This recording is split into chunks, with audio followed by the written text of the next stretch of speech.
Welcome to the Selling Fort Collins podcast, everybody. I am here with two really important leaders in the city. We're going to have a fun conversation today. I'm here with LeAnn Williams.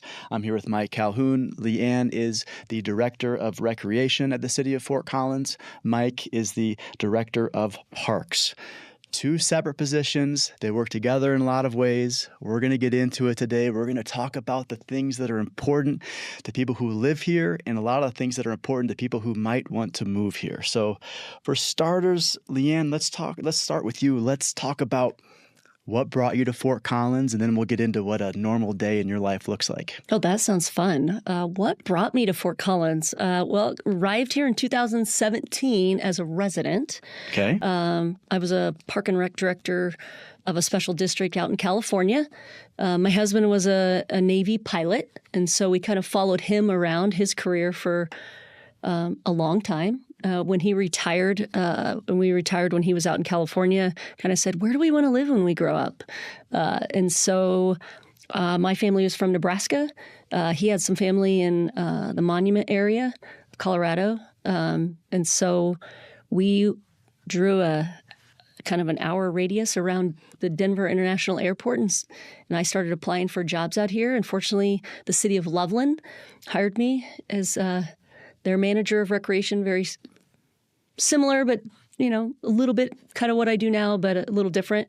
So I worked for them for a few years, and then I was fortunate enough to get hired as the director of recreation here in Fort Collins in 2022, almost 3 years ago. Fort Collins recruited you away from Loveland. They did not recruit me, but I went after the job. I wanted the job. I lived in Fort Collins. Yep. So when we moved here and I got the job in Loveland, then we went, where are we going to live? We had, I think as a lot of people do, we had young kids in elementary school and middle school and went, kind of where's the best place to live in northern Colorado? Because I didn't want to commute too much. And Fort Collins was heads above everybody else, right? From the schools to just the way the community feels, how connected we are just from, we're outdoors people, bikes, running. But schools made a big difference for us too. Porter School District's outstanding. And where could we live where our kids could walk to school and be safe and ride their bikes? And, our parks and rec is amazing here. So that certainly played a role in it. And me being in that field could really tell. Loveland was great. It was a great place to work. Appreciated working there. But Fort Collins was my home, where I live. And so when this opportunity presented itself, it wasn't great timing coming out of the pandemic from an organizational standpoint, leaving one organization right at the end of the pandemic because you're building back, but also kind of have to think about long terms and what was best for me at that time and my family. And just getting to work for the community that you live in is something special, right? I love that my neighbors know I work for the city and work for Parks and Recreation because I can connect them to everything that we do and kind of brag on how good of people we have in our organization. And so that's been really fun. I haven't regretted a day that I moved from working for the Loveland to working for Fort Collins. It's awesome. And what year did you start in Fort Collins then? February of 2022. Okay, yeah. So I'm coming up on 3 years alongside this guy. Congrats. Yeah. Super awesome, and look forward to many, many more. And what does a normal day in your life look like, if there is one in your position? What types of things are you working on other than, we were talking before we started rolling here about, probably people asking you when are there going to be more pickleball courts, those types of questions. But well, a normal day is I get up and decide what beanie I'm going to put on in the winter because, as I have on today, and then what shoes are going to match my beanie. Mike knows this. I'm kind of a shoe person. I have my own little brand. No, in all seriousness, that's kind of a joke, but it's true. That's truly what I do in the morning. And then a day in my life, like this morning, I had coffee right away with this Porter School District Superintendent Brandon, because we are partnering in so many ways. Right, the school district and the city. We are so intertwined in so many ways in how we deliver services to the community. I think that benefits our residents, right? So, Poudre School District uses our pools for all their swim teams. They use our ball fields. They use our parks for practices. We use their gymnasiums for our recreational sports. Our adaptive and inclusive recreation uses some of their tracks. Like, we're so intertwined in that way. And Parks and Rec, they use our golf courses, things like that. And so we were meeting to kind of we're partnering on the Southeast Community Center, which I'm sure is something maybe we can dig into a little bit more later. Yes. But big picture, that's what we were discussing, is that IGA that's coming up on how we're going to operationally partner, and we're working on that. And what just does seeing IGA stand for? The what? What does IGA stand for? Oh, sorry. Government speak. Intergovernmental Agreement. Intergovernmental agreement. Yeah. Okay. Yep. Intergovernmental agreement. We'll IGA. dive more into that. Yeah. So just touching base in a casual way. We have a great relationship. It's like, how's it going? How's your team working with my team? How are our teams working together? Because we always want this at the highest level. And that goes to the highest level of like our city manager and the Poudre School District superintendent, that they work really well together, right? And then it trickles down to all of us, that we're all aligned, that we're working together for the same goal, for the good of the community, and how we work, and then our people do all that work to make all the magic happen, right? So that was like sometimes those are typical days where I'm starting the day, just a relationship in the community that's really important in how we deliver services. You're touching base with your team. There might be something that happened over the weekend. Either funny, could be kind of serious. We've had someone try to bring a squirrel into the hot tub at the senior center before in their backpack. Just hanging out in a hot tub with a squirrel on their shoulder, right? As a joke, or because it was because their they pet, really wanted their pet squirrel with them, wow. right? So those are real stories, and that sometimes get to my desk and go, "Wow, that was awesome." Oh, that's and funny. how your team's dealing with it. Or it could be an incident in a youth sports over the weekend, right? Because we all know people can get pretty passionate. And sometimes people step over lines and might be dealing with hearing about those, touching base with the team, making sure everything goes. We run a really big operation from aquatics and then programming from, kind of birth to grave. And so there's just a lot of people we touch. We have over 1 million participants, participating in our programs in terms of the number of entries in our program. So that's a lot of people. Yeah. We have big staffs, Mike and I do. So we're always touching base with our teams. How's it going? Had a mentorship meeting today. So we have mentees in this city or we're getting mentored. So there's just these really cool things going on that are not specific to my job, but maybe specific to the city where they invest in people. Some days I'm out and about just from facility to facility, seeing programs. How fun it is when you hear about programs on paper, you see them on budget, because I'm doing a lot of budget work. But then you actually see the participants and you remember, oh, that's what we do, right? It's not all about these numbers making money or what money we're getting from the taxes, all of that, like the ins and the nitty gritty of what we do. But you go out and see a kid, on the ice at Epic for the first time with a big smile on their face because they're learning to skate, or Waddles, our mascot, walks in and all the kids in Cub hockey are running to him like, that's so cool. Look at Waddles. It's like, and then I can walk into the senior center and see a group of older adult in our pool playing like this beach volleyball and just cackling, and like that social interaction that they have, that they need, that they crave. Like, we all want that community. And so we're like I feel like we're the fabric of the community. So that's my day, is I get to hear the stories. I get to provide whatever's needed for my team to be successful. Sometimes I'm in high level meetings. Sometimes I'm just out there saying hi to, someone in our programs and saying how it's doing, our frontline staff. Like it can run the gamut of days. Well, for those of you who haven't seen, there's the city recreation guide where you can see all of the programming, all of the kids' activities and sports, adult programming, senior citizens programming, and it's like a thick booklet. The first time I saw it, I could not believe that it is just full of all of these programs, all of these things you can do at the city recreation center. So, yeah, it's important to point out that this isn't just you running this. That would be impossible. There is a team of people that you're touching base with, and you're also also very collaborative with other people in the city. I think an important theme, an interesting theme, I like to point out these things that are unique about Fort Collins, maybe compared to other cities, is that, there is so much collaboration amongst leadership. And I saw this last week interviewing Jenny Arndt and Ann Hutchison. That's the mayor and the president of the Chamber of Commerce. I didn't know they were friends, but then they're sitting down across from me like you are now, and I find out they've known each other for years. They're friends. They collaborate on so many things. And I kind of feel like I found the same thing with you two sitting down here today. Like, oh yeah, we know each other. It seems like you're friends, and you talk and you interact. And I think that is really special, because it is connected for some of the reasons you mentioned. And getting into the park side now, Mike, am I remembering this correctly? Did I read this correctly? Almost 30 years?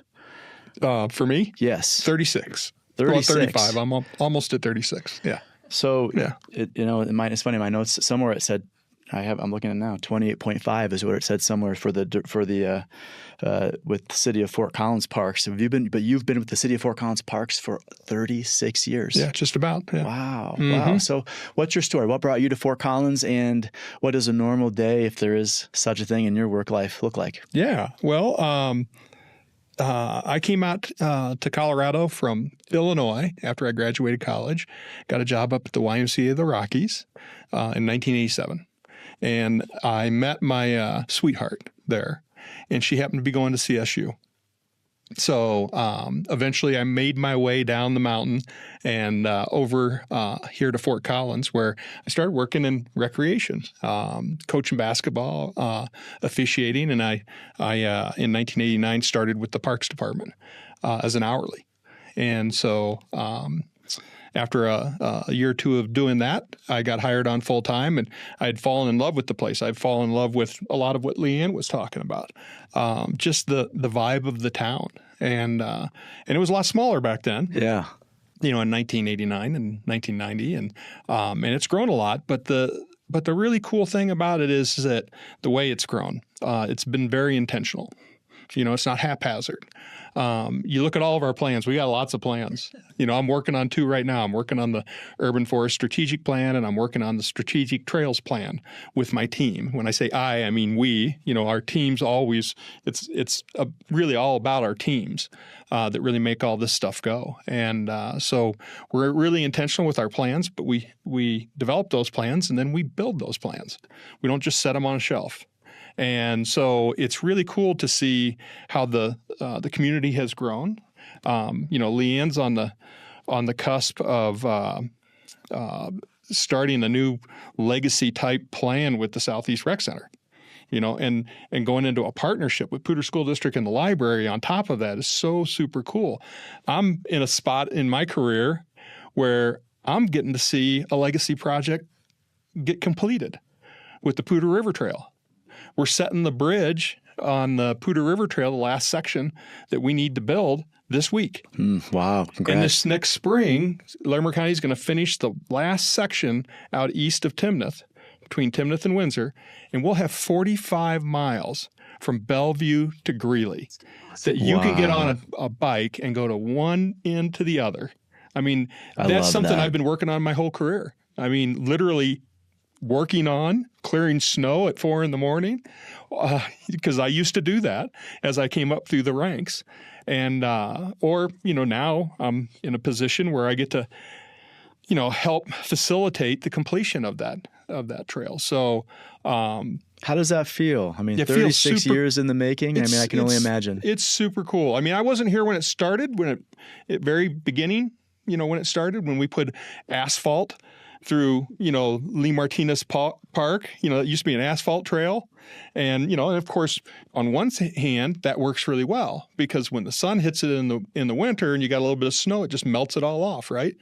But when you're putting trails down along riparian zones with a lot of trees and tree roots, doesn't work. So that's one of the reasons why you see us going to concrete trails with the soft trail on the side, to give people, runners, extra easy, on their knees. Yeah. Which is it's a really great thing, but it's one of the adaptations we've made over time as we've learned about the level of service that the community is looking for. So, but yeah, getting to be in my seat when we complete that project is just such an honor, because it's, there's that old saying, we're building on the shoulder of giants, and we are. I mean, the people like Marty Heffernan and Mike Powers and Bob Loveland and Craig Foreman and Darren Atterbury and all these folks that came before us that laid the groundwork. And we get to keep continuing those projects on. And I just happen to be in the right spot at the right time to see one get completed. And it's going to be super cool when we cut that ribbon next spring. Oh, that's amazing. And, we were talking a little bit before we started rolling about some of the people I've worked with to move here over this past year. And I will tell you, one of the top things, of course, people will speak about Old Town and where they went out to dinner and what a great, charming evening they had. But the other thing is the trail, the Poudre River Trail. So those of you listening, if you don't live here, or maybe if you do live here and if you just haven't, been all over the trail, I mean, this trail, so much of it goes along the river, so much of it, these big open areas we're looking at over these natural areas with mountain views, and this beautiful soft trail next to the paved trail. So you can ride your bike, you can jog, it's easier on the joints. I think as many people know about it, and as much as we talk about it here, it's surprisingly underrated nationally still. But as more and more people realize this, experience this trail, not only for the beauty, but also for the functionality, it's incredible to me how you can get so many places in the city via the trail system. So really, congratulations. It's such a special part of the city that so many people talk about and are recognizing. These other two strategic initiatives that you're working on now, maybe that's something you see all the way through. Maybe that's something you hand the baton to somebody else. But let's talk about those a little bit before we pivot back over to the Southeast Fort Collins Recreation Center. Let's talk about some of these strategic initiatives, because I hadn't heard much about these yet. Yeah. So the Strategic Trails Plan is really our update of our current 10-year-old Trails Master Plan. And so, we're evaluating where we are today, all the great things that we've done, and where we have opportunities to expand the trail network. Council has a lot of goals around connectivity in the community, and the trails play a big part of that, just as you mentioned. If we can keep people out of their cars and get them on the trails, number one, it's healthier for them. Number two, it's great for our climate. Mental health during the pandemic. Oh, it was absolutely fundamental that we keep the parks and the trails open. We closed certain amenities in the parks. We closed bathrooms. We even closed playgrounds. Because you couldn't have that. We didn't know back then how much the close proximity was going to spread, COVID. And so working with our health director, who's another great partner, we would take their advice. We'd close certain amenities, but we would never, ever consider closing the parks or the trails, because they were just such an essential asset for people's mental health in the community.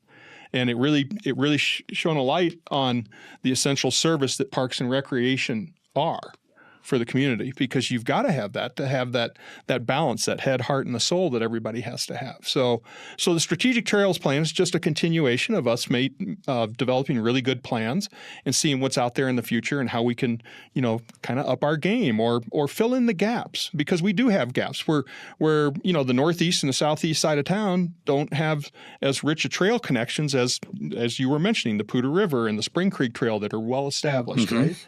So that's what the Strategic Trails Plan does for us. The Urban Forest Strategic Plan, this is our first strategic plan for forestry. So we're getting real serious about, how our forest is woven throughout our community and what our canopy goals are. And there's numerous benefits of having a healthy urban forest. When you say canopy goals, does that mean trees? Yeah. Okay. Yeah. So it's canopy, the shading effect of the canopy. And, some of the real benefits is the cooling island or the heat island effect. We cool the heat island effect with trees. And so it cleans the air. The trees clean the air. They clean the water, the storm water, and all that. And you've got a carbon sink there with a 75-year-old tree. that we get a benefit from as a community. So we want to be really intentional. Just a couple of years ago, we went to council and they supported the idea of designating our urban forest, our trees, as living infrastructure. And that's really important because if we have a real damaging weather event, say, like this year it was a little touchy this year with the way the leaves stayed on the trees, because we had one of the longest growing seasons we've had, about 185 plus days from the last frost in May to the first frost in October, almost November. It was a really long growing season, and so the leaves stayed on the trees longer. And what I was eyeballing and I was a little nervous about was a big snowstorm coming in, and we dodged one about a week ago where it was just really rain here, but down south they got anywhere from a foot to 3 feet. Lyman got 3 feet from that storm, and if we had gotten that with all the leaves on our trees, we would have had a pretty big event. We're talking about big branches coming falling down. Yep. And, some of these streets in Old Town, for those of you who maybe don't live here, I mean, there's some big old trees with big branches. Mm-hmm. When that type of event has happened in the past, you might see a big part of a tree come down on a car, right, and have that type of issue, which can be dangerous. Exactly. And so there's a lot of things that go into this urban forest strategic plan.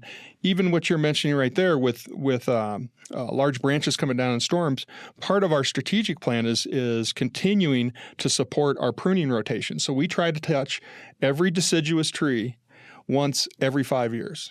Okay, so we try to prune 20% of our canopy every year, so that whenever a big storm does come through, we reduce the impact. Yeah. Because we're managing it really, really closely so that you have good structure and the trees can withstand that. Because there's such a, it's another one of those things where it's hard to put your finger on what makes Fort Collins so special, but it's a whole bunch of different things. Yeah. And, for instance, everybody loves the holiday lights, right? Well, what are the holiday lights without 75-year-old trees? Right. They don't look as good on 5-year-old trees, do they? They do not. They look like Charlie Brown, right? Sure. His Christmas tree. And instead, you've got a canopy that you can hang holiday lights in. Mm-hmm. And our teams work real hard to put that Friday night holiday lighting program on that we had just a couple weeks ago that was so well attended and so well done. And it looks beautiful. You go down there. It looks unbelievable. Yeah. For those of you who haven't been downtown, Old Town Fort Collins, after all of the trees are lit up for the holiday season, it's such an experience. I mean, I remember the first time. You probably do too, but I mean, for myself, for my family, and the trees. I mean, some of these epic photos that you see of Fort Collins, these amazing trees in the Old Town area. Also, there's that row of trees on CSU, Colorado State University campus that just goes right through the heart of kind of that big open green space in the middle of campus. But the trees matter, and I think I'll take them for granted even less now after having this conversation. Right. Yeah. So that urban forest strategic plan is helping us, put our 20-year vision on what we're trying to do with trees in Fort Collins and how they can be such a important piece of living infrastructure for the community, and add that extra, another piece to the puzzle. Because it takes all kinds of things. It's like, you talk a lot about the people that don't live here. Well, I'll tell you, my favorite person in Fort Collins, I always ask people this, and they're like, your wife. And I said, besides my wife, who's my favorite person? They go, who? I said, the person who just came back from vacation. That's such a great point. Because what happens is you come back and you go, wow, the water is really good. Wow, look at these natural areas. Look at all the stuff that my kids can go do in the recreation centers, Look at these trails. Look at downtown, And so that's my favorite person in town, is the one that just came back from vacation. Because it makes everybody appreciate, even the streets. People like in streets and even police, they don't get enough love at times. But if you don't have those foundational pieces, you can't build everything else up. And if the streets were terrible, which they are not, they're really good. Even traffic drives me nuts at times, but go somewhere else. And then come back. And your perspective will be, yeah, I'm okay with this. It's all right. Well, it's fascinating. I think that's we still experience that, my wife and I all the time. we go on vacation. I mean, we went on recently a sailing trip to the British Virgin Islands, and all the places that are on screensavers on laptops, and it was amazing. We couldn't wait to get home, and then when we get home, we have the beauty right here, and we also have the community to go with it, and we have the people like you that care, that are working every day to not only maintain what we have but to keep making it better. And before we move on from that forestry plan, I'm curious, what type of areas might we expect to see more tree plantings? More, I'm going to start using the terminology, more canopy. And I don't think that sounds like the right terminology. Where might we see more of that? Well, the places that you're going to see it just about all the time is wherever we're having any housing development. Okay. So we receive through development of the community for housing, we see about 2,000 trees a year come into our inventory. We're at about 58 plus maybe 60,000 trees in our inventory. Okay. Right now that we take care of. And you got to remember, we take care of all the street trees, which are between sidewalks and the curb. And then we take care of all the trees that are on all the public properties, whether it be on the rec centers, outside the rec centers, the cemeteries, the golf courses. We do not take care of the trees in the natural areas because they're trying to have a natural appearance in there and let those things happen naturally. So we don't go down through the river corridor, for instance, and prune those trees. But in the parks, all those, any publicly held property that has trees, we take care of it. So we got about 60,000 trees. And so you're going to see more as more developments go in. You'll see street trees going in with it. Okay. And we get about 2,000 trees a year from that. And then there's other opportunities to protect trees during infill development, or commercial development. We're always consulting with the developers and the business folks who are developing commercial, amenities here in town. And so we're always trying to encourage the use of trees wherever appropriate. Because you want to have the right tree in the right spot. You don't want to just plant willy-nilly, and that's part of that whole urban forest strategic plan is making sure you're doing it in a very smart way so that you can have long-term success. Because a tree that's 75 years old is giving the community, whether it's on private or public ground, it's giving the community a lot of benefit, a lot more benefit than a 5-year-old tree. So you want to try to get those to grow to their full lifespan if you can. Absolutely. So you can get the full benefit out of them. Well, that makes sense. I think a lot of people maybe even have some concerns because I think people generally will have concerns about the unknown. And if you look at Fort Collins and how it's densifying, right? Because it is growing. More people want to be here. It's densifying. Just hearing that there's a very thoughtful, a very proactive approach to maintaining canopy, to maintaining trees,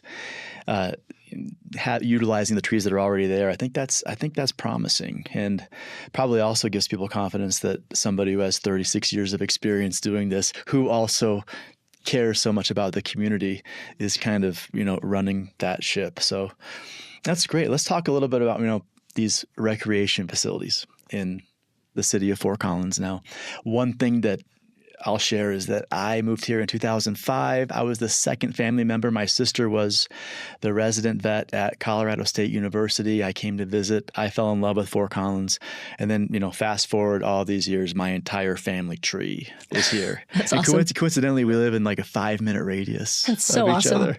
So we're all here. And, a really huge thing that brought a lot. I was telling you about my dad. He works out all the time, and just a lot of really active people in my family, and just experiencing when they would come to visit me, visit my sister. The early years we were here, experiencing the rec centers. Experiencing these facilities that are just world class and offer all of this programming too. That's another plus. But let's talk about this rec center. We'll talk a little bit more about the ones that are already here, but since we've kind of alluded to it, this new rec center in Southeast Fort Collins has become a, really densely populated section of the city. We have, a lot of tech jobs down there, a lot of healthcare jobs, and there's just a lot of people there. And I think this has been in the works for a while, but what can you tell us about it?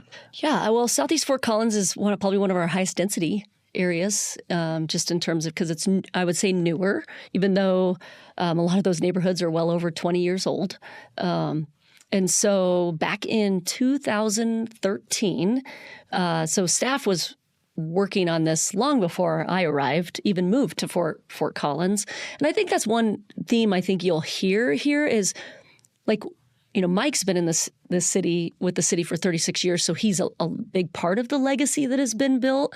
But you even go back to the early days of when there was a recreation commission. Before there was that, then there was a park and rec department. And this city and its leaders, the early visionaries, were so intentional about how this community grew and how well planned it was and how much they cared about. They knew that parks and recreation was this essential component, this fabric of the community, and they set it up decades ago. Like, I think our history goes back into 1900. In terms of when they kind of started a lot of the stuff that we're doing now. And then it officially became a department in the 40s or 60s. 66. But it was operating some parks, and it had a recreation commission that was separate of the city long before that, right? Like the Club Tico days when it was like this. The history of our parks and recreation is incredible. And so we didn't just arrive here. We just didn't arrive with the Spring Creek Trail. Like, that had to be thought about as the community was developing. And so just kind of what I feel like, as I've inherited such an amazing legacy of what's been handed to me, to just then obviously take to the next step, right? It's not like I came here and had to like rebuild something or start from scratch. It was here. The people that were here are already doing the work. I mean, we have incredible staffs, and we don't just say that. Like, the level that our teams perform at is, I'm amazed. I mean, they blow me away every single day in terms of the work they do. So I definitely don't want to take that for granted and don't want to miss that piece, that the way our community feels and the sense of belonging that we have here is because of the work that our staffs do. They really do care, and they just, the programs they create, like our adaptive and inclusive recreation programs, all of that, there's something for everybody, and they really do want to have a sense of belonging. And just the way they listen and respond to community members, like, they really are intentional about, yeah, tell me what didn't work, or how can we make this better. They don't just say, yeah, we're incredible, you know, go away. They care. Sometimes they care too much. I'm like, hey, you know, sometimes it's okay. It's okay to pull back a little bit, but they do. They just put their heart and soul of it. And I think that's just part of, you'll see that in a lot of park and recreation agencies. We just put our hearts and soul into it because we are part of the community, and we get how much it improves the social, emotional, physical health. Like, we really impact people's healthy outcomes. Well, it seems like that's, you know, the city has taken so much time to get feedback from people, specifically to the Southeast Fort Collins Rec Center too. You know, this is something that, you know, they probably could have done sooner, but waiting, getting the feedback, knowing that this is a real long-term decision that needs to be done right. And yeah, I'm kind of curious, like, you know, what does that look like? I saw a few of the plans. Yeah. They were in the paper. Has anything been decided? Has the layout been finalized? Timeline, construction? Yep. So rough timeline. Yeah. Should open in 2028. Okay. So we're still in the end of 2024, right? Okay. So there's still, I would say, a long way to go, but it'll go really fast. A huge facility, right? So these things take time. Yeah, it's significant facility. It's a significant investment, right? And I think one thing we do well is we do want to get it right. And so when we passed that ballot measure, the Community Capital Improvement Program, it's a 10-year renewable tax that the city has had for many decades. And you see a list of projects that to be completed. And the Southeast Community Center, it was a community center with outdoor pool, is kind of what people saw on the ballot, was passed in 2015. And so when that was passed, it was one of the projects. It happens to be the last project on the list. It also is the biggest project. And so when I came to the city, we were starting to go, okay, how are we going to build this? Where are we going to build this in the Southeast? Because we had a couple different options. And so now at the point we are at is we knew that we wanted some partners on the project for the good of the community to get the center what it should be for the community. So our city council was very supportive of us working with both Poudre School District and then Poudre Libraries. Yeah. And so Poudre Libraries is we are arm in arm in this. This is a community center. I would definitely not classify it as a recreation center. It'll have recreation components, but the community center aspect is they have their library that's in the southeast at Front Range Village, so Council Tree Library. That library will be being closed, and they will be opening a kind of bigger, better library experience because it's just down the road in the Southeast Community Center. And so they are our partner. We have started preliminary discussions about the size and the scope. On our side, we are visiting with our city council here this month at our council finance, and then in January and February, we will be working with them on kind of the budget, like that overall budget, what our budget could get us in terms of amenities. And so we kind of have a range of what that could be. And then Poudre Libraries is obviously doing the same with their board, so that when we hopefully around the end of February, March, you'll see us really come forward with, hey, this is our budget. These are the type of amenities that can be in there. Now we'll be going to the community saying, hey, these are the type of amenities. What do you prefer, right? Because it can't have everything that we could ever want, because the amount of money that would take is in the well over $100 million. And so it's kind of looking at it and going, what is needed for the Southeast? What do the folks of Fort Collins really want to see? There's some ballot things we have to put in it. Ballot mandates that will be there. We do have a partnership with the Poudre School District, and that is around lap lanes, indoor lap lanes. And so there'll be some lap lanes in that facility. But outside of that, it really hasn't been decided out of those two things that are kind of almost mandates on us of the different amenities. Like, will it have 2 gymnasiums? Could it have a child care center? Will it have weights and fitness and a indoor running track? Like, those are different amenities. How big of community rooms will it have? Will it host large events, or is it just smaller? It's going to have the innovation and creative arts pieces in that. What does that look like? What does the community think that looks like? How do we build this in a way that aligns with our values in the city and council initiatives, right? So some of our council priorities around a 15-minute city, making sure that we are addressing the underserved The in our community. 15-minute city, touch on that really quick, because that's something that we've heard before. What does that mean? Yeah, so it means that it's like a 10-minute walk or like a 15-minute bike ride that people have access to services. And so we play that public role in that. The trail system plays a role in that. Your grocery stores, like activating neighborhood centers so that they don't have to get in their car to access things that they need for their everyday life. And health and wellness is one of those, right? And so we play into that in a way, right? So making folks in the Southeast not have to drive to Northside Osceola, which is, close, it's in Old Town, or Foothills Activity Center that's at the mall, or clear over on the west side to the senior center, right? You want people to be able to walk, bike, or at least have a short drive to something, right? I think it's unrealistic to say people won't drive, right? When it's snowing and... It's still Colorado. It's still Colorado, right? But most people would like to bike or walk to a lot of different places if they could, right? We are a very active community, and how do we as your local government make that happen? And there's a lot of intentionality there. And then addressing those that don't have access to services. We have no public recreation facilities on the south side of Fort Collins. And so that is a way that we can bring recreation facilities where we can expand our programming to more folks, and then align to our climate future, right? This will be a LEED Gold facility. We will, if we're saying the environment is important to our community, it's important to our city council, to our leadership in the city, and it's also important to our community, then we should be leading the way in terms of how this facility operates. Right. That it is efficient as it can be. And so there's that component that it will meet as well. So it'll be it's kind of it's transformational. And I don't mean transformational like we're building this super fancy, state of the art. It will be state of the art and innovative in a way that it meets like LEED Gold, and it has these amenities, but it operates super efficiency. It's going to feel like Fort Collins, and I wouldn't say we're fancy, right? We're down to earth, kind of functional, right? But we do things really well with a purpose. Yeah. So it's going to have that sort of feel. So we're not building this super fancy, hey, look at this type of facility. People are going to walk in and be like, this place is cool.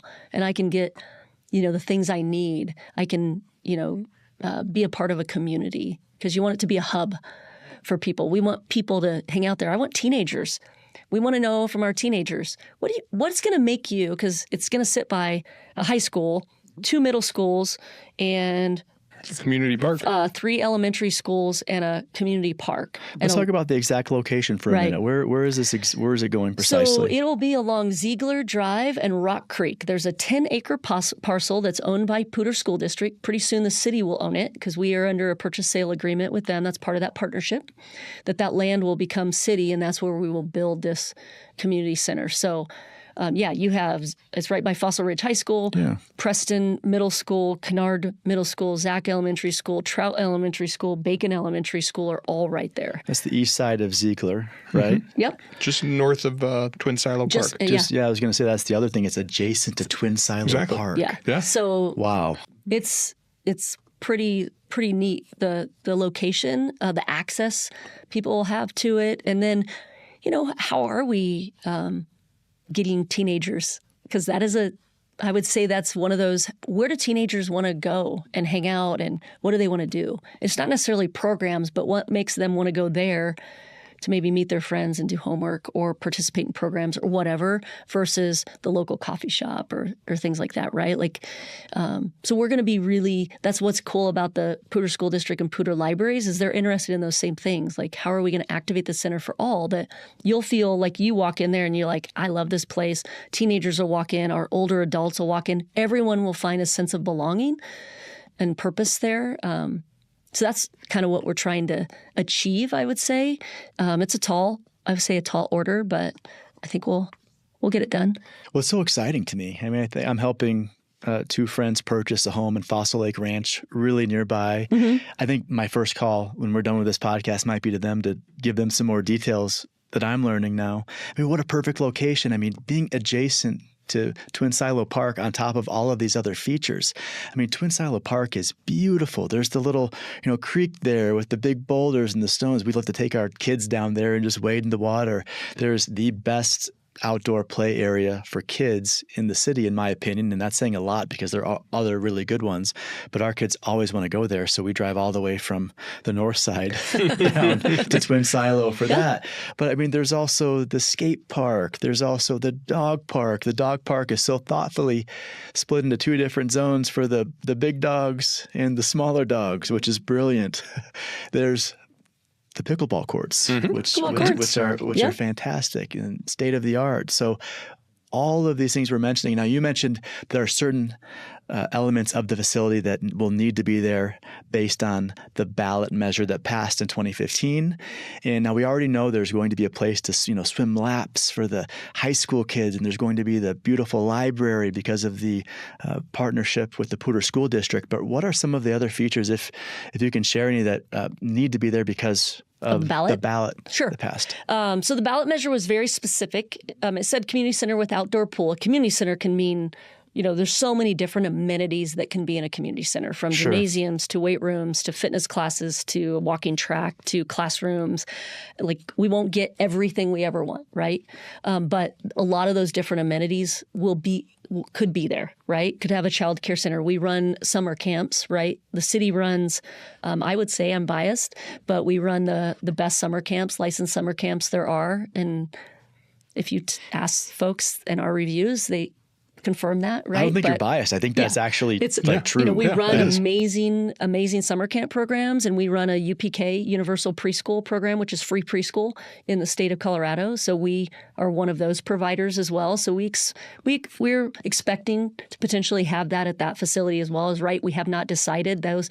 You know, we have to really hone in with our own elected officials, our city council, because they're great partners in this to set that budget and help us set that scope, right? Right. So we don't want to get ahead of them because they haven't given us a budget yet. So these are all the type of amenities that could be there. The ballot mandates an outdoor leisure pool.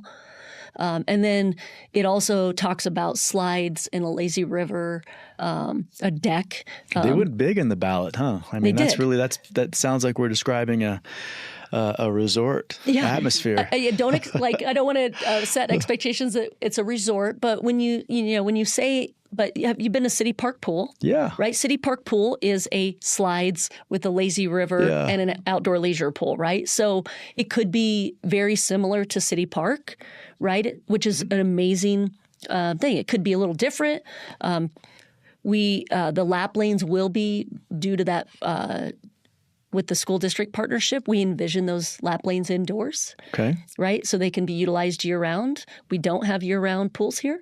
For those moving to Colorado, we recreate year-round outdoors here, but swimming is not one of them that we recreate. The heating bill for the pool would be prohibitive. It is prohibitive. And the cost to heat pools outdoors in the winter here is astronomical. Sure. Right? So that is not something we will be doing. I can rest assured to that. But yeah, so it's going to have, the ballot is very specific with that outdoor leisure pool with slides, lazy river, right? So those components will be in the facility. What is with that is yet to be determined based upon that budget, because recreation community centers and pools in general are expensive. They're very expensive to build. We've been very fortunate to have our voters, put this on the ballot in 2015, and then when our 2050 tax that they passed this last year in 2023 that gave us money for infrastructure replacement and upgrades. It also gave some money, not all of it, some money, a little bit of it to recreation and pool capital. Okay. So it allows us to leverage some of that money to help with the Southeast Community Center construction, just due to the high cost. The increased cost facility. of construction, too, and inflation over these past recent years. Yeah. So when we've been talking to our city council over the last, a few months, but really over the last couple of years, it's like a City Park Pool, a Northside Ozalon is a community center, right? It won't be Northside Ozalon 2.0, but it will have could have similar amenities to it, right? So that is yet to be determined. We know what we have to build per the ballot and with some partners, but we definitely are still working with our own city council for them to let us know what that budget's going to be, because that's part of their purview, right? And then once they give us that budget, we'll be giving them, hey, these are some conceptual type options of amenities. They'll say, yep. And then we'll be going to the community saying, all right, what do you think of this? What do you think of this type stuff? Getting the feedback and putting final plans in place, right? Because it could be an either or. Do you want this? Do you want 2 gymnasiums, or would you rather have one gymnasium with a walking track? Those type of, and we might not get either, right? Like we haven't decided that yet. But when I say the community will have options, they'll have options to input into us. Like, would you rather have a fitness room, or would you rather have a community room? Right. Right. So or how do we make a fitness room that can also be a community room? Right. Being innovative in how we have more functional community type spaces that can be utilized from a lot of different user groups. But nothing's promised right now. I just want to.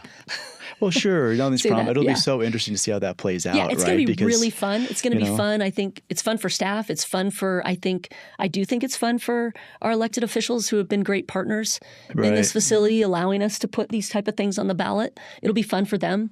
It's going to be fun for the community. We haven't built a facility since Foothills Activity Center, which is a really small neighborhood type center.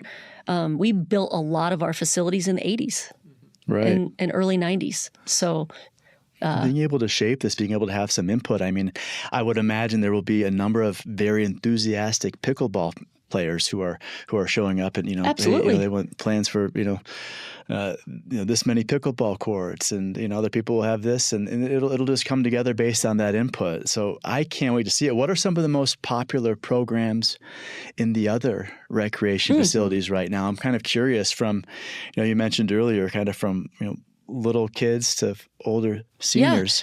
Yeah. We have that and everything in between, but what are some of the most popular ones? Where are you seeing the most demand? We see a high amount of demand in swim lessons. Okay. Right? Learn to swim programs. I think it's a life skill, right? And I think most parents think it's a life skill too. We have a lot of bodies of water, rivers and lakes and pools, and we want kids to be safe. We want adults to be safe. We have adult swim lessons, right? Those are highly popular as well, that adults are learning to swim. The leading cause of death in ages 1 to 4 is still drowning, right? So swim lessons, water safety is extremely important to our community. It's really important to us. So, more access to water, so that, community center expanding access to swim lessons is great. And then our ice programs are off the charts, kind of learn to skate type programs. Our sports programs are highly, highly popular. Youth. I would say drop-in pickleball is a hot ticket in our indoor facilities in the winter. In the summer, and even on the shoulder seasons, they're outdoors playing, right? As they should be. The sun shines all the time here. It can be 10 degrees in sunshine, right? Like today is a beautiful day to play pickleball. It is. This weekend was beautiful to do anything outside. We don't expect people in our facilities, but yet we had like 200 people on each seat of ice at our drop-in ice skating. We've seen a big uptick in girls participating in youth hockey at our Cubs with pink helmets after the Inside Out movie. It was a hockey player. So it's interesting how those start to ignite people like, they identify, right? And go, I can play hockey. I'm a girl. It was just like the uptick in archery. Yeah.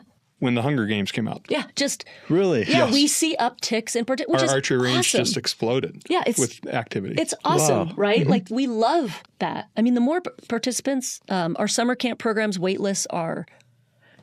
I wish we could... We're working so hard to get more slots in our summer camp programs. Right. Just the wait lists there. Our older adult programming, drop in... You walk into the senior... You want to... put a smile on your face, walk into the senior center on the west side of town at 10 a.m. That place is buzzing. It is. I have. It is buzzing. You're right. It is. And we call it a senior center. It's not a senior center. They are not slowing down. They are not slowing down. It is adults there, right? And they're on all sorts of programs. And then our other big program that has a lot of popularity is our pottery program. We have a pottery studio that's in City Park. So it's a old house. It was a house at one point, way back when, and it's been converted into our pottery studio. So it's kind of a cool place to do pottery. And of course, one of the reasons our programs are so popular is they're affordable, right? Like we make them affordable for just everybody. And then we also then do what's called a reduced fee program that we're really proud of, where if you there's certain qualifiers, but those folks get 80 to 90% off of our programs. Wow. And so we make it super accessible, right? Those families that qualify, or individuals or seniors, not age restricted. We don't restrict how much benefit you get if you want to be in a bunch of different programs. They also get really affordable passes to our community centers and recreation centers so that everyone has access to health and wellness. And that's something that is rare, right? And I credit those that came before us setting that program up, and our city leaders and our elected officials continuing to fund that sort of program, prioritizing access. If people want to learn more about those programs, where can they go? Where should they go? Just check out the website? The website Recreator. Okay. I mean, a lot of people call us the Recreator, not even recreation. Like, oh, you're the Recreator. Yeah, the Recreator is the publication. We are the Recreator. And that's right? online, the Recreator. Yep. You can pick that up. I've seen it different places, but you can also find it online as an electronic document. Yeah, and one other place we really lead in, and granted, we we do so much is I would say again, our adaptive inclusive recreation opportunities. The amount of inclusion we do into programs, whether it's kiddos or adults with neurodivergent type behaviors that just need some extra help navigating into our programs, integrating into them, or we partner with Special Olympics. We have a lot of, we have wheelchair basketball. We have so many just adaptive type programs that we do. We have a whole team, and I would say we're probably one of the best in the country in that. So we really have a regional. So even if you're not moving to Fort Collins, you're moving to the region, we're really that provider of those sorts of programs. I love that. So when we say we want to be when the city says we are all about a sense of belonging and inclusion and access and removing barriers to our community, we really do take that seriously, especially in Parks and Rec. We remove barriers for folks. Well, I've seen that. When you look at what it costs to get involved with youth hockey and you compare that to, the private options out there. I mean, it is so affordable. So I think so many kids and adults too play hockey. Well, look no further. Yeah. Look no further. Find the recreator and get involved. Yep. Same with probably golf programs too. That's another space where you have, one cost out there in the private sector, and then the city is, I think, offering. I think there are some options with golf too, if I recall from looking at the recreator. So these are things people should look at. And I hope people really caught the part too about adult swim lessons, because if people listen to this and they maybe, that might be an area where some people have some, maybe be a little hesitant, maybe even embarrassed to go out there as an adult but don't. There's so many people I've seen take these lessons. One close personal friend who did and reported back, just great feedback, and just came away with a whole different level of confidence. To your point, Mike, these deaths that happen, Poudre River, all these bodies of water, they're preventable. So I hope people will really take advantage of that. That are listening to this. That's so good. Like that was really incredible. And thanks for that information. I want to talk more too about, Mike, you said the archery, there's a huge uptick in the Hunger Games, which actually makes sense. I remember watching the movie and I remember being like, I wish I could do archery. Yeah. And you can. And I can. I know. I just need to go check out the recreator and get involved. Like I'm advocating here. What are some other things that have been popular that you've seen or that have maybe picked up in popularity? Well, you clicked right on one with pickleball, right? So 6-7 years ago, we had 0 pickleball courts in this town. And now we actually have, including the courts that you bring your own net to, we actually have more pickleball courts than we have tennis courts. We just went by it just this last year. And so that's been a very popular uptick in an activity. And so we try to stay on top of those trends. I mean, I remember, for instance, when disc golf got very popular and we put a few disc golf courses out there, skateboard parks. When we had the skateboard parks, bikes have been very popular for a long time in Fort Collins. So we've got several different activities, and you touched on one that's near and dear to my heart, being a dog owner, dog parks, and how people really, really love their dogs, and they want to have places to go out and exercise their dogs. So we try to provide those for those folks. But, building on something that LeAnn said just a minute ago, yes, we build on the shoulders of giants. And a little history fact for you, there's a park called Stu Case next to Fort Collins High School. Okay. Stu Case was instrumental in starting the Colorado Parks and Recreation Association and the National Recreation and Parks Association for the country. So those are the type of people that we had in this community years and years ago that came up with ideas. I always like to say Fort Collins was cool before it was cool to be cool. For instance, we try to put a neighborhood park for every 1 square mile. We try to have a community park for every 4 square miles. Wow. Okay. I mean, that was before a 15-minute city was thought up, right? And, the climate goals and things like that, very important, but we were doing a lot of that type of work a long time ago with the foundation that these folks laid out. But even with the great leaders and thinkers of the past and of the present that are supporting and partnering with us to try to provide these amenities and programs out there for the community, what it really takes is the community support. And the community has been critical. I mean, it seems like every time Parks and Recreation has needed something from the community stands up. And this last year was big that way. And I always like to tell people the way we manage our parks. The first thing is we have impact fees. Whenever there's development going on, you pay an impact fee for your neighborhood parks and for your community parks. So that's how we build the parks. So we have a way of, a good source of money to build the park system. And we've got about 13 to 15 more parks to build before we're done in this community. We've got about 52 parks right now. And then as the town grows, like I was telling you, when I got here in 89, it was a much different town, and now we're 175,000 people. And as the town grows, your sales tax base grows with it, right?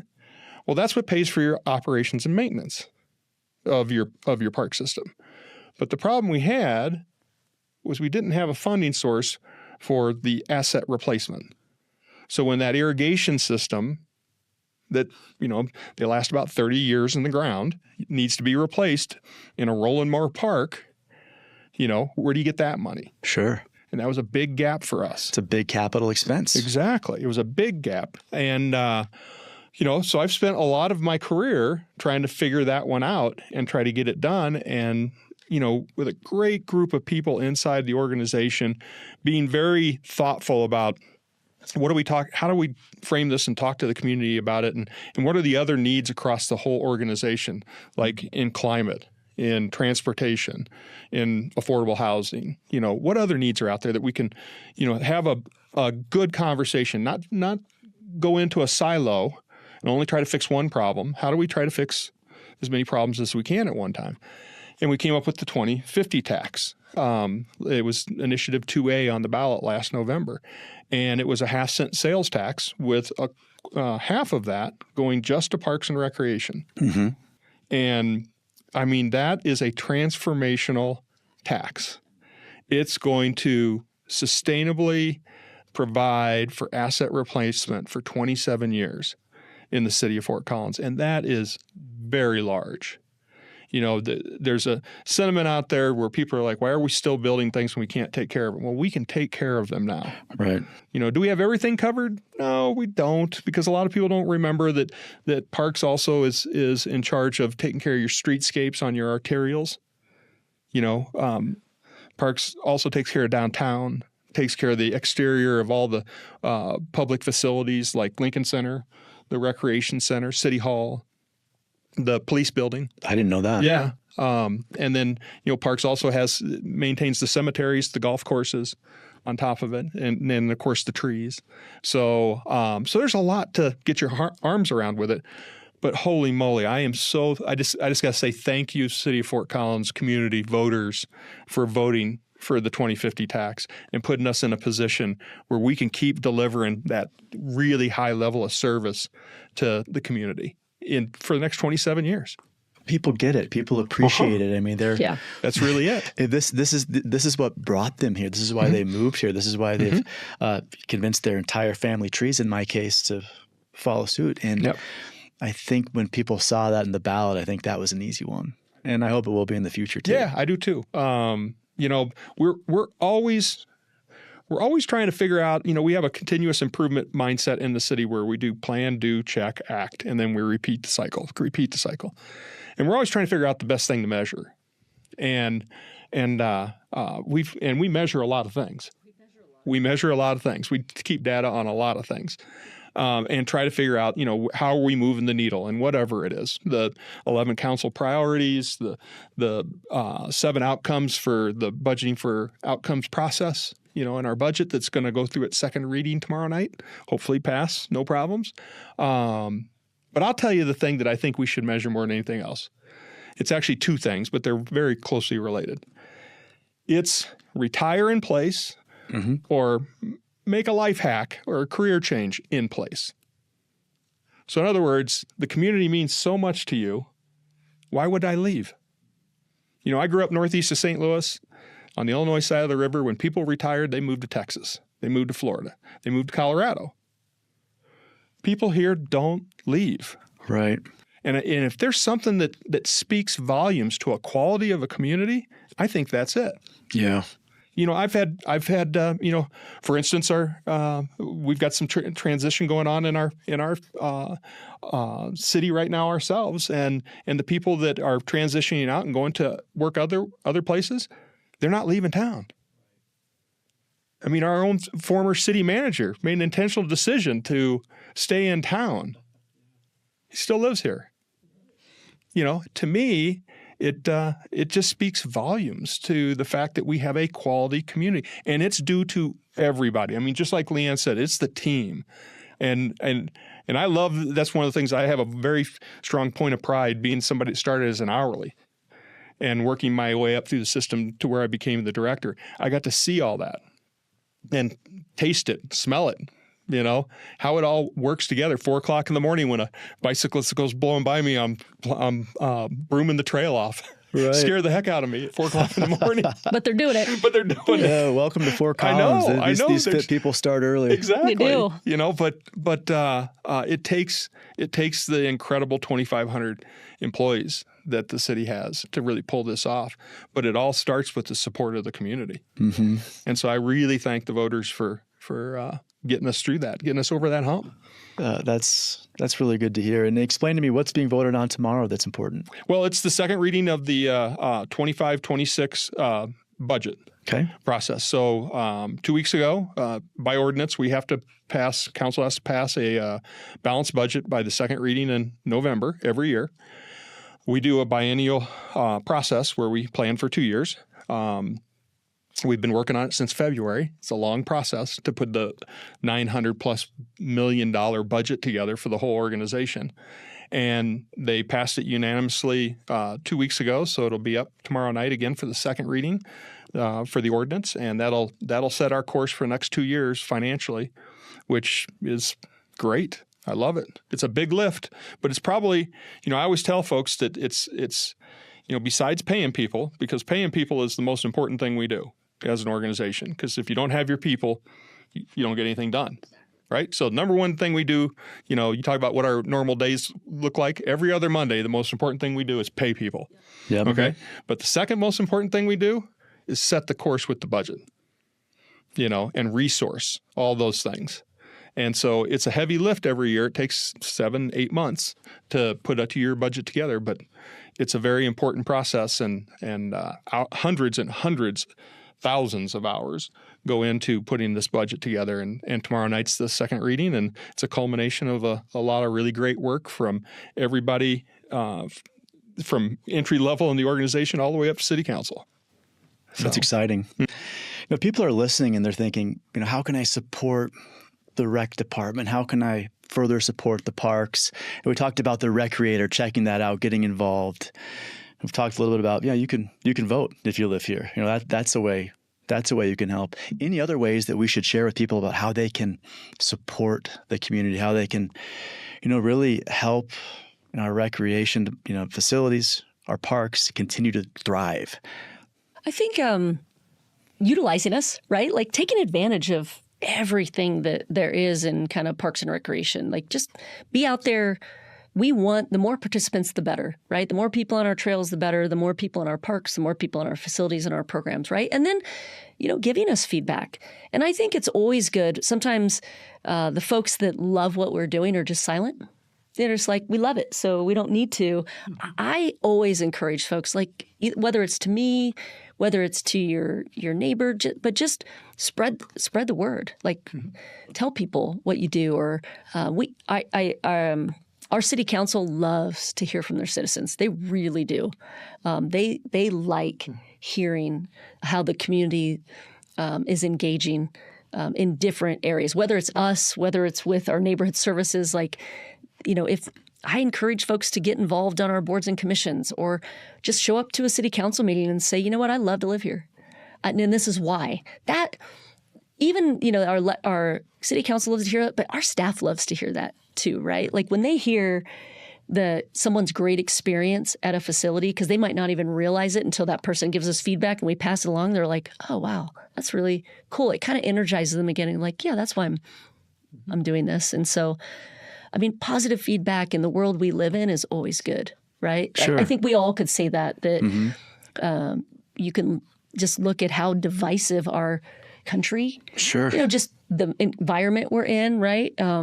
Just to focus on the positive, spread the love of how good it is here. We are so fortunate to live in the community we live in with what we have, right? And I say that as a resident myself, that even if I wasn't working for the city, holy cow, we have an incredible quality of life here. We do. And it's been intentionally set up that way, right? And a lot of work goes into that with the frontline staff. And so for them to hear people love to live here and it's because of the work they do, I think that just speaks volumes. It's just like if you go to a local restaurant and you have a great meal, man, go tell them, right? Like, let's spread some positivity about how great it is here. And I think our community does do a good, like they vote things in, right? I think that's a good place to be, is when you get yes on your ballot measures.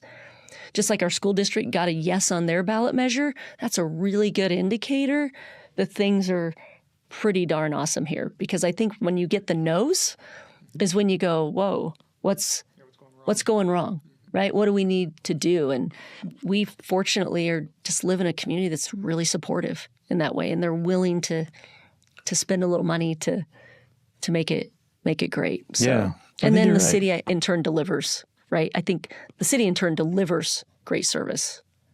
Yeah, I think you're right. I mean, you see people that if they get involved, if they use their voice, if they use their vote, and they've seen the return on that with the people like you two and, our mayor and our, not directly involved with the city, but the president of the Chamber of Commerce, just representing the business community so well. And Hutchison, people kind of see the results of getting involved in that payback, and how that all really just kind of works in this kind of ongoing direction that benefits them.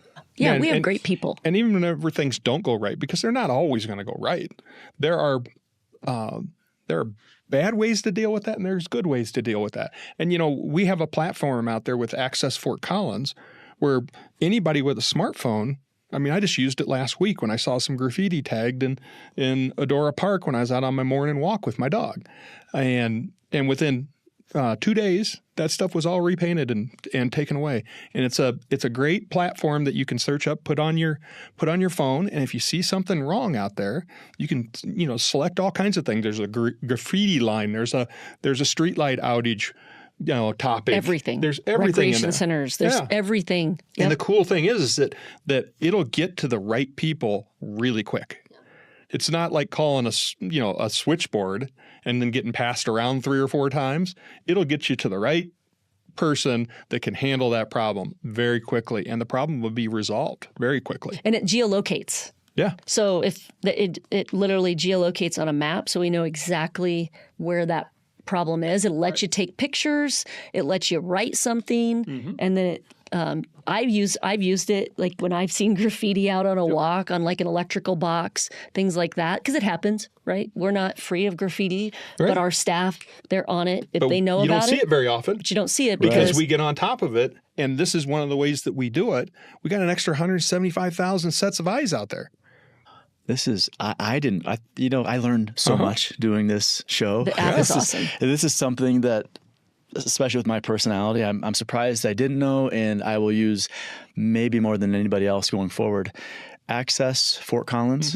It's an app. It's an app. It's an app. Just go. So you can search the App Store and you can download Access Fort Collins. And you can come as yourself, or you can make yourself anonymous. So if you make yourself anonymous, you don't get a reply from the city, because they don't know who you are. Yeah. But if you don't make yourself anonymous, they can actually write you. Like every time I've done something, the person will write me, whether it's from parks or from the utilities, say, hey, that was taken care of. Thanks for letting us know. Yeah. It's like just that extra step. Or if they go out there and they don't see it, Yeah. They can write you back and go, hey, we went and checked.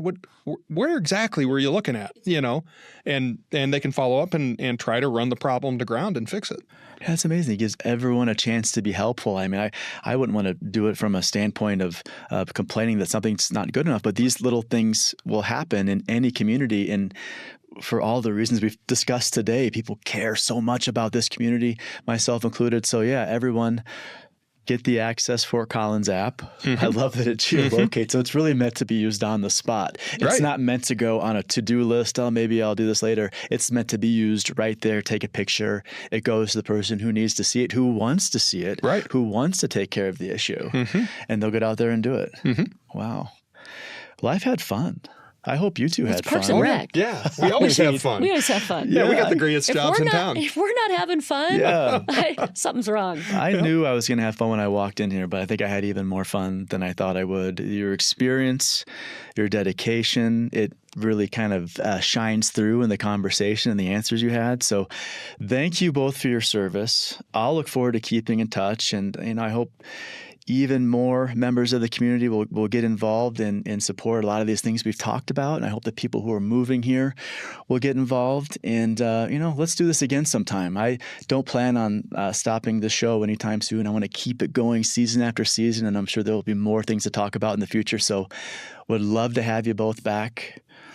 But until then, thank you so much for your service to the community. And I just really appreciate your time. Yeah. Thank you, Greg. Yeah, it's been fun. Cheers. Take care. Cheers.